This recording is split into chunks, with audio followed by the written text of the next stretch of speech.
It's all about Tony aiming for the future, but we'll move on now to the hashtag that took the world absolutely by storm on Thursday, which was hashtag Ask Vanzi. Know anything about this? Yeah, I had a few questions asked me on Thursday on Twitter, yeah. Right, so we've got a first one for you. What was your funniest away trip you had? And that was none other than Jason Naismith that asked that one. Jason's probably referring to a trip we had. There's a bit of a story behind this. Part of our bonus game at the end of the season, if we finished 8th in the league, the club said they would pay for a holiday away for us, a trip away. So going into the last game against Hearts at home, we were in 8th position. So, sorry, it was 7th. We need to finish 7th, sorry, I'm telling a lie. And I had everything arranged. I had the flights all just ready to click a button, the flights, hotel, all sorted. And we ended up, I think we lost that game. We ended up finishing 8th. And you'd swear we'd been relegated when we were in the dressing room after the game. But the chairman was kind enough. He came down and I had a little word with him and asked him very nicely. I sweet talked him, to be fair, and he was brilliant. And he said, right, this is your budget, go and sort it. And we went to Ibiza, and it was 3 nights. And again, it was one of them where it was a blur. There wasn't much sleep involved, and it was just a great bunch of boys. I think it ended up 14 of us went away, and it was just one big laugh from start to finish, and loads of brilliant stories, and it's just gone away with a great bunch of boys, and we had an absolute brilliant time. Well, the Black and White Army have asked, was it a cross or a shot? We'll just have a little look at that now. Blow the dust off this. I think you can make your own mind up in this. I call it a cross shot. It was a total mix.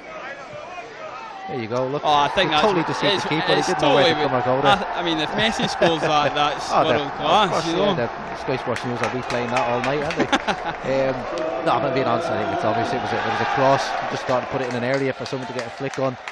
And lucky enough, it crept into the back post, and that was obviously the goal that meant I didn't have to wear the mankini in front of the fans here and sing like a virgin. So it's probably the happiest I've ever been in my life, to be honest.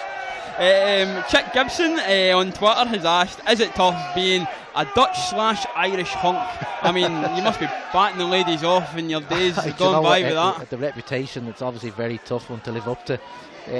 But I thrive on pressure, so I quite enjoy it. Gavin McGill, in your opinion, what era was your most enjoyable, and who's the best player you played with in these times? So it's 2005-06, 2012-13. It's a really difficult. Obviously, the cup win was fantastic. It was such a big achievement, winning a major tournament, and the celebrations were brilliant. But I just always look back on the season 2005-2006. We did the double. You know, we won the Bells Cup at the time. We won the league. It was such a close-knit group. Everybody from the manager, the coaching staff, right down to all the players. It's such a brilliant season. So many, celebrations, obviously with the cup win and then with the league win, and the group of players we had, just a brilliant group of players. That team now, I honestly believe that easily a top 6 team in the SPL just now. The players we had, and probably if I had to pick one player out, and he's gone on to probably have the best career out of a lot of us, and that's Charlie Adam.